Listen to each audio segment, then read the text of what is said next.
حضور صلی اللہ علیہ وسلم نے نا فجر کی نماز پڑھائی، فجر کی، اور حضور فجر کی نماز پڑھا کے فرمانے لگے بھئی کسی بندے نے روزہ رکھا ہوا ہے آج؟ حضرت عمر کہتے ہیں رات کو میرا ارادہ تھا رکھوں، پر سویرے پھر میں نے گرا دیا، نہیں رکھا۔ حضور نے دوسری دفعہ پوچھا بھئی کسی نے روزہ رکھا ہے؟ تو حضرت صدیق اکبر نے ہاتھ کھڑا کیا، عرض کی یا رسول اللہ میں نے رکھا ہوا ہے۔ آپ حکم نہ دیتے تو نہ بتاتا، پر روزہ رکھنا بھی آپ نے توجہ دلائی ہے تو حکم بھی آپ کا بتاؤ تو بتا دیا۔ حضرت عمر کہتے ہیں حضور نے فجر کی نماز پڑھائی، فجر کی۔ دوسرا سوال پوچھا بھی کسی نے کسی بیمار کی تیمارداری کی ہے؟ تو حضرت عمر کہتے ہیں میں نے فٹافٹ عرض کی یا رسول اللہ ابھی تو نماز فجر پڑھی ہے، تو اب گھر جائیں گے تو تیمارداری کریں گے۔ تو حضور نے فرمایا عمر تو ذرا ٹھہر جانا، جلدی نہ کر، ٹھہر نہ، ذرا رک تو صحیح۔ تو حضرت عمر فاروق رضی اللہ تعالیٰ عنہ فرماتے ہیں میں چپ کر گیا، حضور نے فرمایا بتاؤ بھی کسی نے تیمارداری کی ہے؟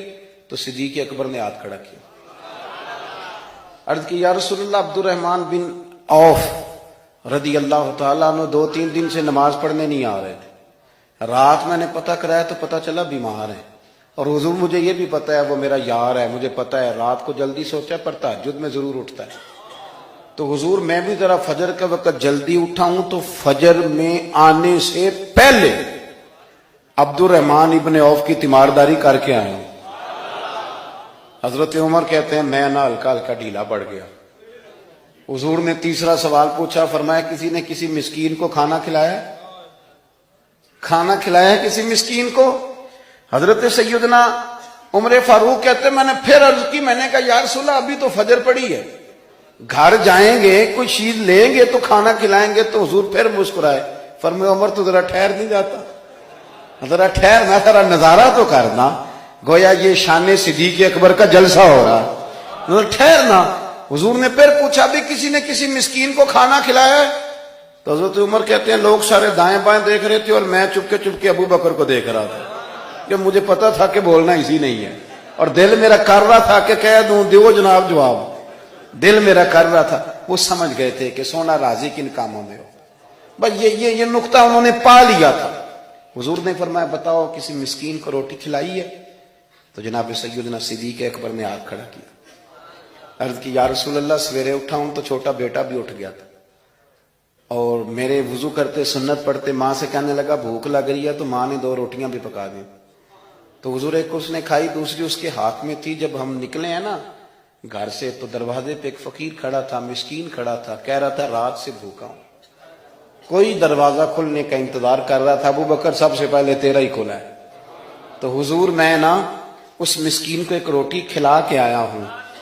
حضرت عمر فاروق کہتے ہیں میں نے گردن جھکا لی، اور میرے رسول کریم نے فرمایا اے اللہ میرے ابو بکر پہ رحم فرما، اللہ میرے ابو بکر۔ وہ سمجھ گئے تھے، مزاج شناست سمجھ آ گئی تھی کہ حضور کن باتوں میں، اور نہ اپنے اوپر وہ سارا کچھ طاری کر لیا تھا انہوں نے، طاری، ان کی ادائیں بالکل ڈھل گئی تھی نبی پاک کی اداؤں۔ 3 دن وہ غار ثور میں رہے تو ہمارے صوفیاء فرماتے ہیں کہ ان پر تجلیاں بھی پڑی محبوب کی معرفت کی۔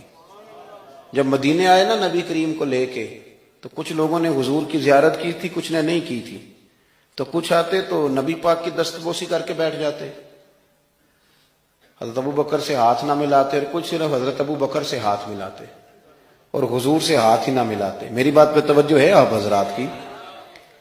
تو کچھ لوگوں کو نا شبہ ہونے لگا، وہ معاذ اللہ سمجھنے لگے کہ شاید یہی اللہ کے رسول ہے۔ حضرت صدیق اکبر، یہ کیوں شبہ ہوا؟ تو ہمارے محدثین فرماتے ہیں کہ ابو بکر صدیق بولتے بھی اس طرح تھے جو میرے نبی پاک کا طریقہ، بیٹھتے بھی اس طرح تھے جو رسول پاک کا طریقہ۔ کہتے ہیں انہوں نے امامہ باندھا ہوا تھا تو جو امامے کا پیچ حضور کا ڈھیلا رہ گیا تھا ان کا بھی ڈھیلا رہ گیا تھا، اس طرح اپنے آپ کو مزاج میں ڈھالا تھا، تو من شدی من تو شدم، میں اس طرح ڈھالا تھا مزاج میں، اس طرح کے کوئی فرق ہی نہیں نظر آتا تھا۔ وہ کہتے ہیں جب حضرت ابو بکر صدیق نے دیکھا نا کہ لوگوں کو تو شک ہو رہا ہے، کوئی میرے ساتھ ہاتھ ملا کے بیٹھ جاتے، تو حضرت صدیق اکبر نے کہا کوئی ایسا کام کرنا چاہیے کہ پتہ چلے آقا کون ہے غلام کون ہے۔ اٹھے، کندھوں پہ چادر تھی، وہ اتار کے نا تو حضور پہ سایہ کر دیا، لوگوں کو پتہ چل گیا کہ سایہ کرنے والا کوئی غلام ہے، اور جس پر سایہ کیا جا رہا ہے وہ آقا ہے۔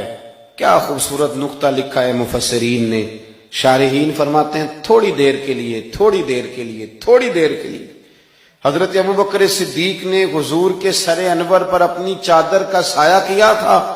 اللہ کے رسول نے احسان کا بدلہ یہ دیا، نیکی کا بدلہ یہ دیا کہ قیامت تک ان کی قبر پر اپنے گنبد کا سایہ فرما دیا، قیامت تک گنبد کا سایہ کر دیا۔